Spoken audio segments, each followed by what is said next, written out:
नमस्कार दोस्तों, शुभ संध्या।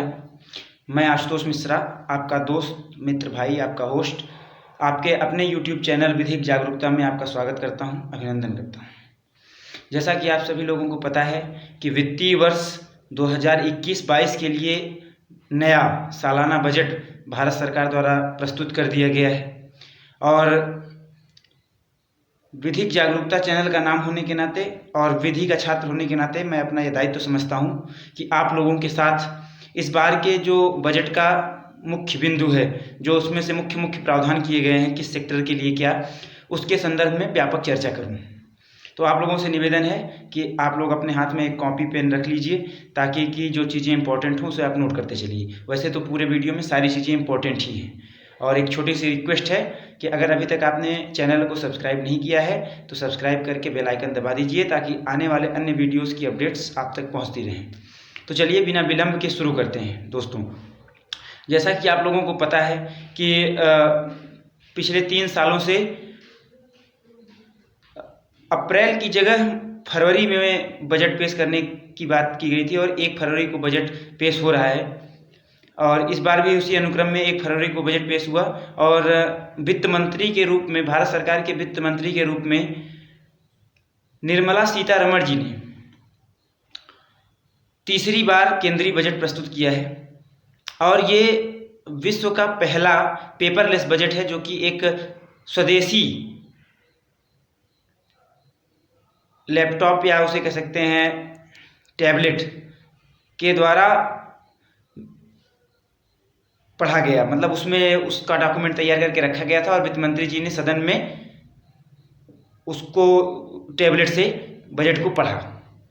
ये भी क्वेश्चन इंपॉर्टेंट है, मान लीजिए कि जुडिशरी में भी आ सकता है या जनरल अवेयरनेस में भी ये क्वेश्चन पूछा जा सकता है कि ये बजट इस बार पेपरलेस बजट था तो किस माध्यम द्वारा पढ़ा गया, ये स्वदेशी था या विदेशी था जो भी टैबलेट था।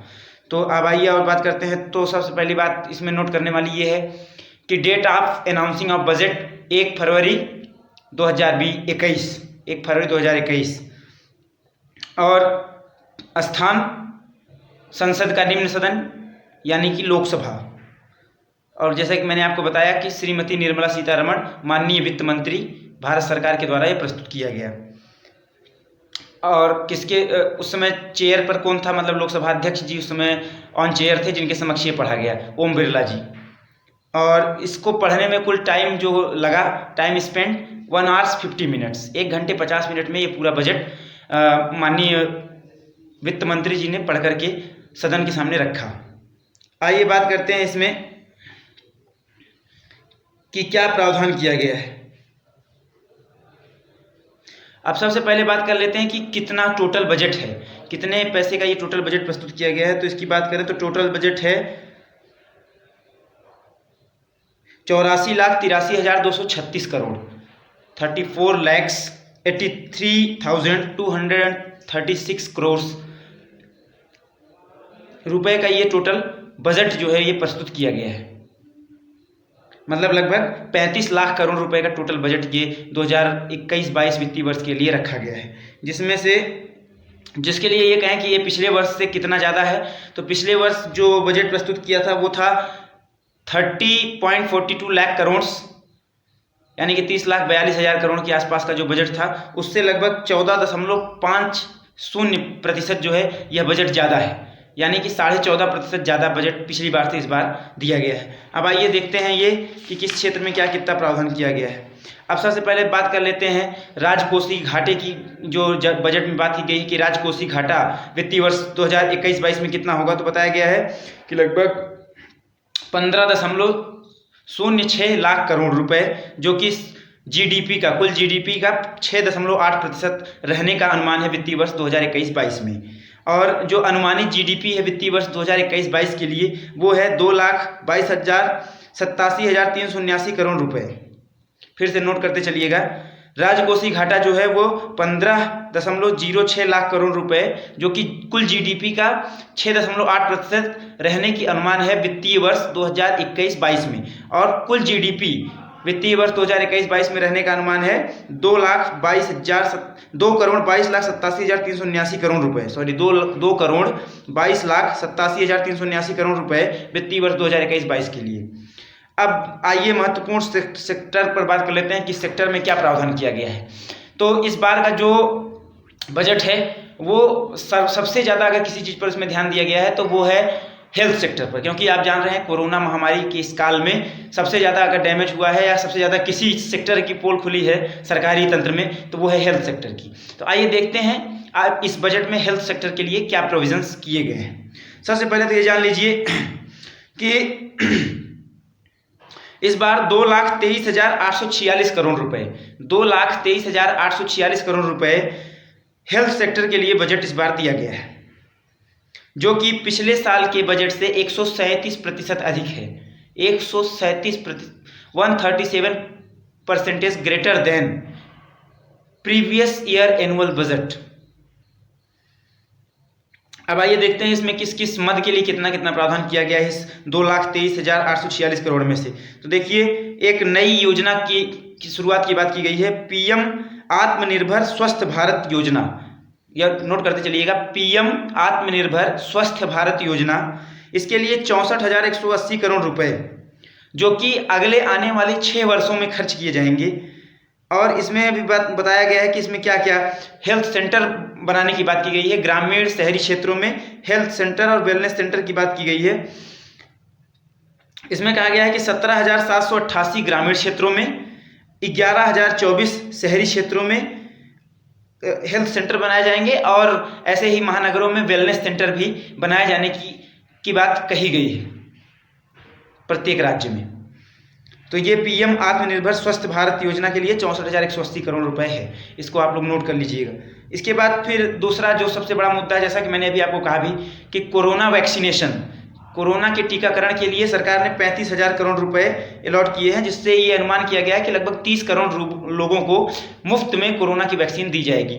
और हालांकि आप जान रहे हैं कि स्वास्थ्य जो है वो भारतीय संविधान की जो अनुसूचियां हैं उस अनुसूची में जो तृतीय अनुसूची में जो विषय है उसमें ये दूसरे स्थान पर जो राज्य सूची है उस राज्य सूची का विषय है। और राज्य सूची का विषय आप जानते हैं राज्यों के लिए होता है। तो अब राज्यों को इसमें अगर जो राज्य चाहेंगे तो वो राज्य अपने यहाँ पूरे अपने नागरिकों को फ्री में वैक्सीनेट कर सकते हैं। अब आगे आके देखते हैं इसके बाद कौन सा मद है। इसके बाद इन्होंने कहा है कि 17 इमरजेंसी हॉस्पिटल्स की स्थापना की जाएगी। 17 emergency hospitals will be stabilised soon. और इसमें कहा गया है कि 2 मोबाइल हॉस्पिटल होंगे और 15 इमरजेंसी ऑपरेशन सेंटर होंगे इन 17 हॉस्पिटल्स में। उसके बाद फिर कहा गया कि 9 bio safety lab should be stabilised soon. Bio safety lab जो है वो 9 स्थापित की जाएंगी। और 12 critical care hospitals will stabilised in central institutes, मतलब जो केंद्रीय संस्थान हैं उनमें 12 सघन चिकित्सा इकाइयों की स्थापना की जाएगी या उन्हें सघन चिकित्सा अस्पताल के रूप में विकसित किया जाएगा। 2663 करोड़ रुपए मेडिकल रिसर्च क्षेत्र के लिए दिया गया है। 2663 करोड़ रुपए, जो कि पिछले साल के बजट से 563 करोड़ रुपए अधिक है।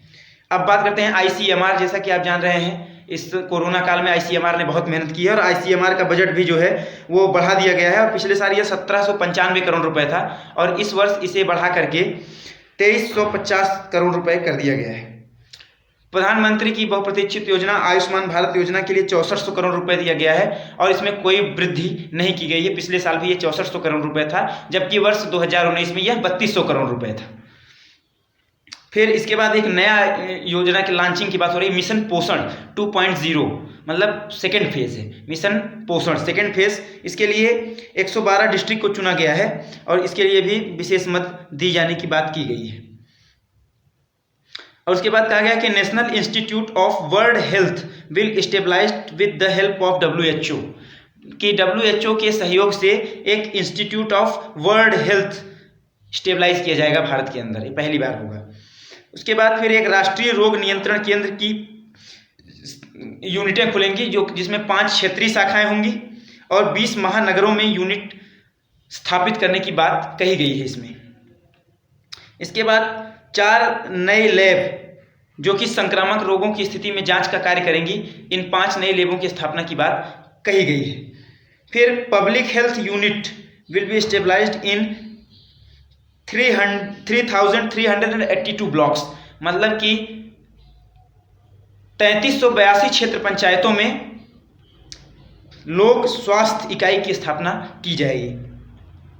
Every district of 11 states a central public health research centre will stabilised, ये भी एक 11 स्टेट में central public health research centre स्थापना करने की बात कही गई है। और साथ ही साथ जो मिनिस्ट्री ऑफ मेडिसिन आयुष मंत्रालय है उसको भी 2970 करोड़ रुपए का बजट दिया गया है, जो कि पिछली बार 2122 करोड़ रुपए था, तो इसमें भी मद बढ़ाया गया है। तो ये था कुल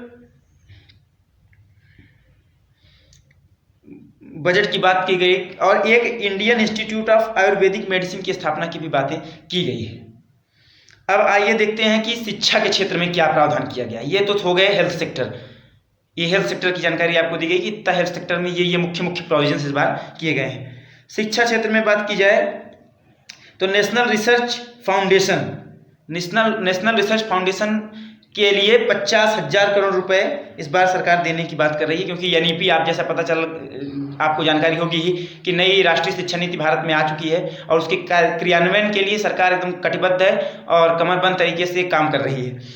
और उसके बाद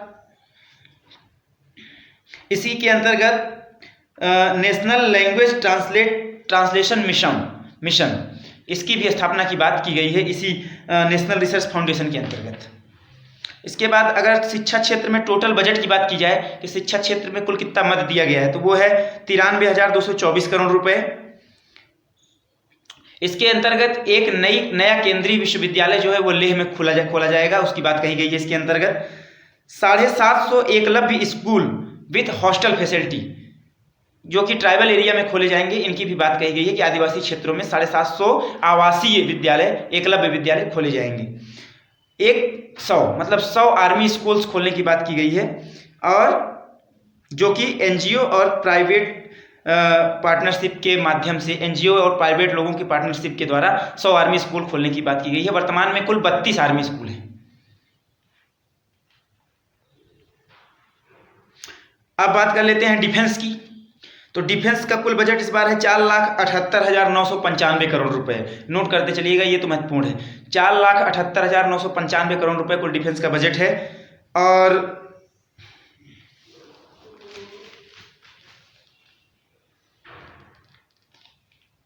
जिसमें कहा गया है कि जो DRDO है और जो HAL है और आर्मी के लिए नए नए उपकरण खरीदने की बात की गई है, आर्मी को मॉडर्न करने की बात की गई है, और नए रक्षा समझौते जो फ्रांस, अमेरिका और जर्मनी, ब्रिटेन के साथ होने हैं, रसिया के साथ होने हैं, उनके लिए ये मद दिया गया है। और जो हमारे आर्मी के जवान हैं उनके वेतन के लिए, उनके भत्तों के लिए, उनकी व्यवस्था के लिए, उनके संदर्भित जो सारी व्यवस्था है उसके लिए डिफेंस में 4,78,995 करोड़ रुपए का मदद दिया गया है। MSME जो कि कोरोना में गवर्नमेंट की सबसे बहुप्रतीक्षित और बहुसमर्थित योजना थी, इसके लिए 15,700 करोड़ रुपए आवंटित किया गया है इस धन में। रोड ट्रांसपोर्ट यानी कि सड़क यातायात के लिए 1,18,101 करोड़ रुपए, नितिन गडकरी वाले मंत्रालय को 1,18,101 करोड़ रुपए दिया गया है। For the development of public बस ट्रांसपोर्ट सर्विस, इसके लिए 18,000 करोड़ रुपए आवंटित किए गए हैं। और इसमें काफ़ी मात्रा में बसों के परिचालन की बात की गई है, इलेक्ट्रिक बसों के परिचालन की भी बात की गई है। स्वच्छ भारत मिशन 2.0 के लिए 1,41,678 करोड़ रुपए, स्वच्छ भारत मिशन फेज 2 के लिए 1,41,678 करोड़ रुपए देने की बात की गई है। राष्ट्रीय ग्रामीण आजीविका मिशन, जिसके अंतर्गत ग्रामीण महिलाओं को आजीविका प्रदान की जाएगी, उनको उसके इस मद के लिए 13,677.61 करोड़ रुपए आवंटित किए गए हैं। For the prevention and prohibition of air pollution, वायु प्रदूषण की रोकथाम के लिए 2,217 करोड़ रुपए, जो कि स्वच्छ भारत मिशन का जो स्वच्छ भारत मिशन में जो 1,41,678 करोड़ रुपए दिया गया था उसी में ये इंक्लूड है साथ में ही।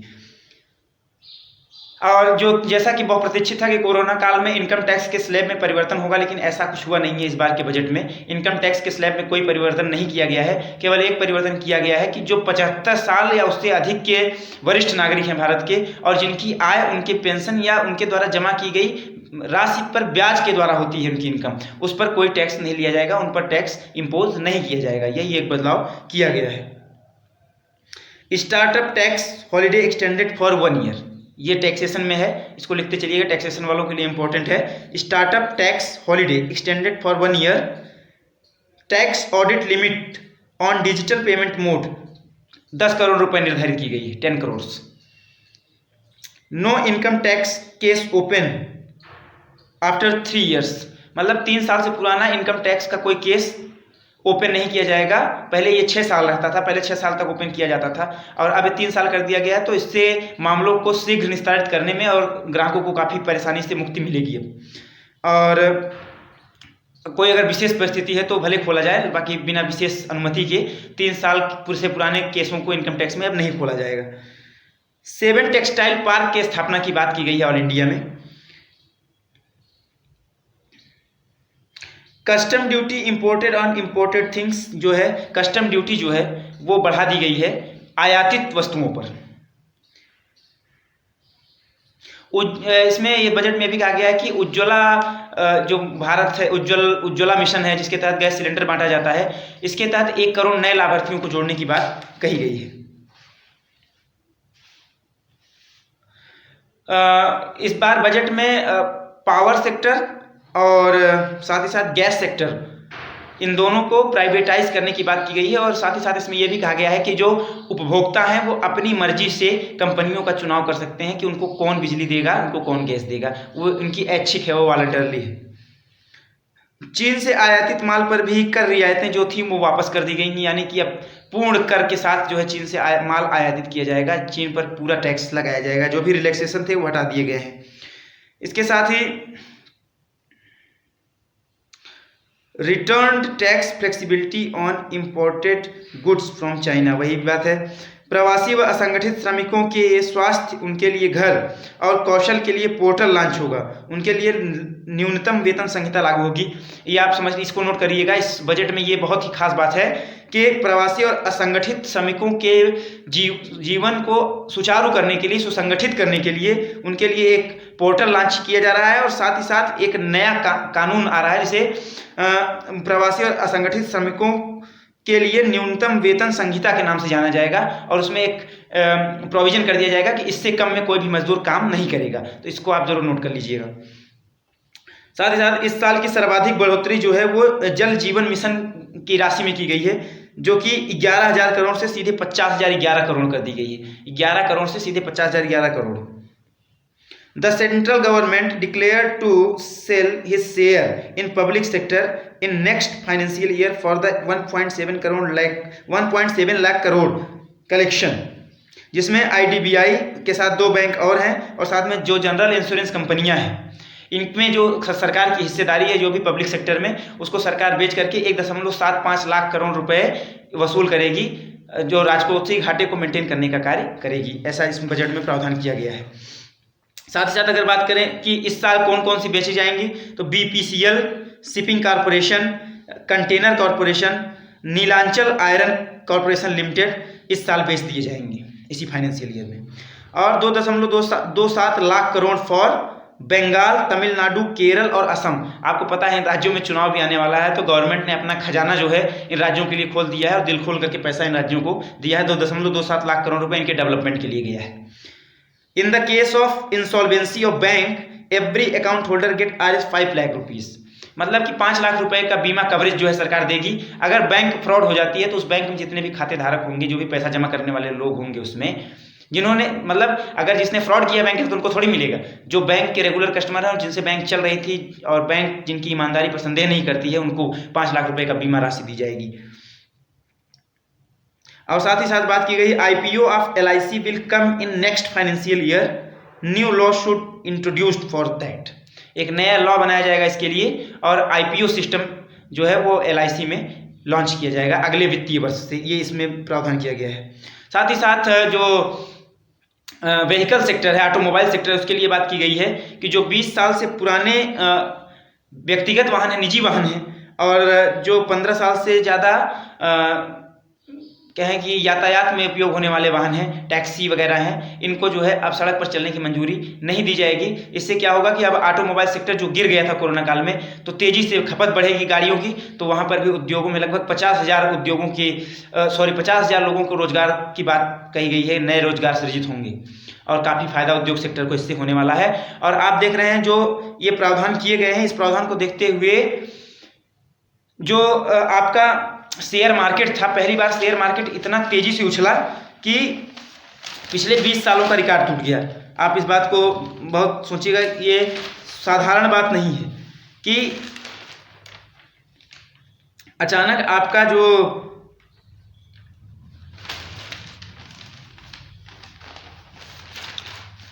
शेयर मार्केट है वो इतनी तेजी से बूम कर जाए, जबकि पिछले साल जब बजट आया था तो आप जानते हैं कि 900 अंक वो धराशायी हो गया था। तो इस साल इसका मतलब ये है कि इन सेक्टरों के लिए काफ़ी कुछ है बजट में। आइए बात कर लेते हैं एग्रीकल्चर सेक्टर की। एग्रीकल्चर सेक्टर में 1,48,301 करोड़ रुपए देने की बात की गई है गवर्नमेंट के द्वारा, 1,48,301 करोड़ रुपए। और साथ ही साथ जो कर्ज का लक्ष्य दिया गया है, जो किसानों को कर्ज दिया जाएगा, वो 10% बढ़ाकर 16.5 लाख करोड़ रुपए कर दिया गया है।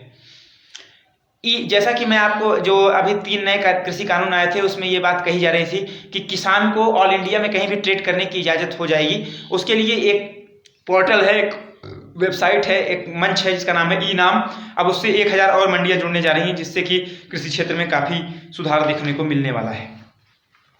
ये थी इस बजट की कुछ खास बातें। आइए कुछ और बातों पर हम आप चर्चा कर लेते हैं, क्योंकि एक ही बार में चर्चा कर लें तो ज़्यादा सही रहेगा। बार बार चर्चा करने से, बार बार एक ही विषय पर वीडियो बनाने से ठीक नहीं रहता है।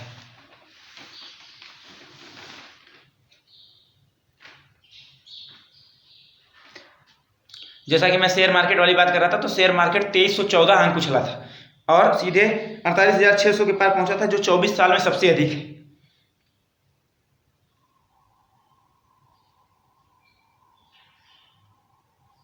घरेलू उद्योगों को बढ़ावा देने के लिए सौर सेल और पैनल पर आयात शुल्क बढ़ाया गया है। 2022 तक 175 गीगावाट अक्षय ऊर्जा का लक्ष्य लिया गया है। बीमा क्षेत्र में 74% विदेशी निवेश बढ़ेगा। सामाजिक सुरक्षा का दायरा भी बढ़ेगा उसके साथ साथ। इस सब बातों को आप लोगों को ध्यान में रखना है।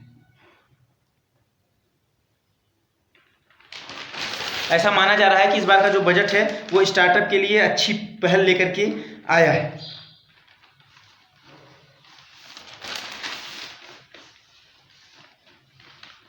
आइए टैक्स स्लैब की और बात कर लेते हैं। जो 2.5 लाख से ज़्यादा प्रीमियम वाले यूलिप है, उन पर टैक्स छूट जो है वो खत्म कर दी गई है।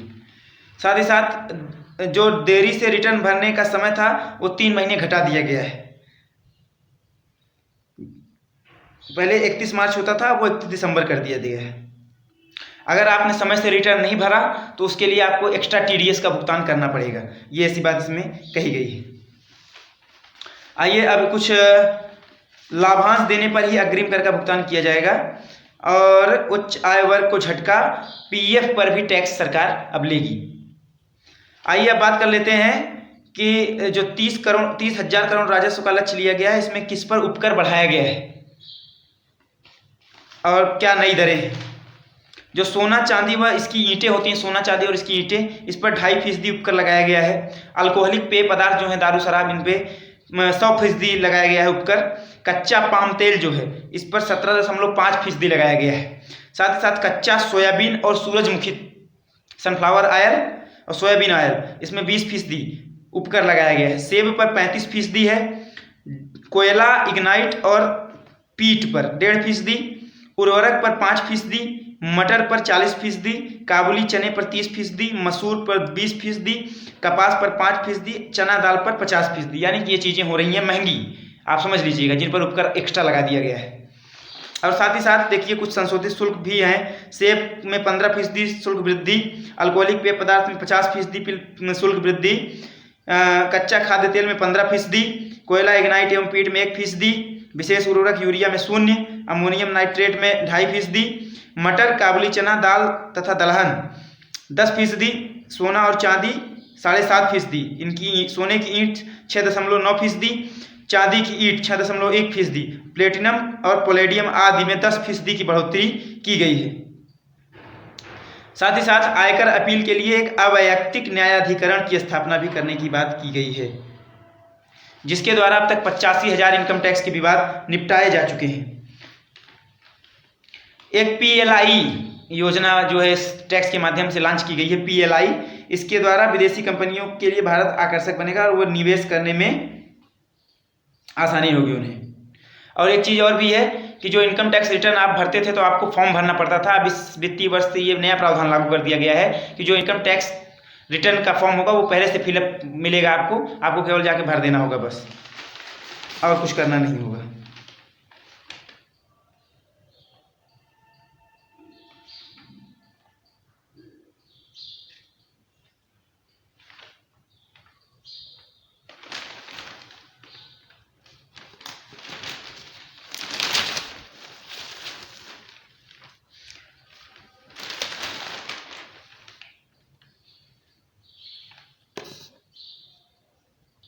अब आइए देखते हैं कि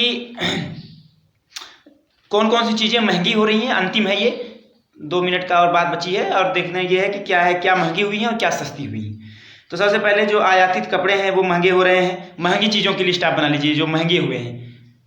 आयातित कपड़े, मोबाइल फ़ोन, चार्जर व एडाप्टर, LED लाइट, शराब, ऑटो पार्ट्स, कपास, कच्चा रेशम, झींगे व मछलियों का चारा, चावल का तेल और उससे निकला भूसा, रत्न व पॉलिश किए पत्थर, पॉलीकार्बोनेट, जूते, तैयार चमड़ा, धातु के नट बोल्ट, इलेक्ट्रॉनिक उपकरण, AC फ्रिज, कंप्रेसर, विशेष insulated wire, solar lamp, inverter इत्यादि चीज़ें जो हैं वो महंगी हो रही हैं। और सस्ती में आइए देखते हैं क्या है। सोना, चांदी, प्लेटिनम, स्टील के चिप्स, गैर मिश्रित स्टील के उत्पाद, पॉलिस्टर के कपड़े, ड्राई क्लीनिंग उत्पाद, पेंट उत्पाद, तांबे का सामान, कृषि उपकरण, प्लेटिनम, रक्षा मंत्रालय द्वारा बनवाए जा रहे वायुयानों के पार्ट्स व इंजन, मूल्यवान धातुओं व लोहे और स्टील का स्क्रैप, ये चीज़ें हो रही हैं सस्ती। तो दोस्तों आशा है कि इस छोटे से वीडियो के माध्यम से भी 2021-22 वित्तीय वर्ष के लिए जो बजट आया है उसको हमने आपको कम समय में ही आसान भाषा में समझाने का प्रयत्न किया है। आप लोग कमेंट के माध्यम से हमें ज़रूर बताइए कि ये कैसा लगा और आपको किस हद तक बजट समझ में आया। बहुत बहुत धन्यवाद।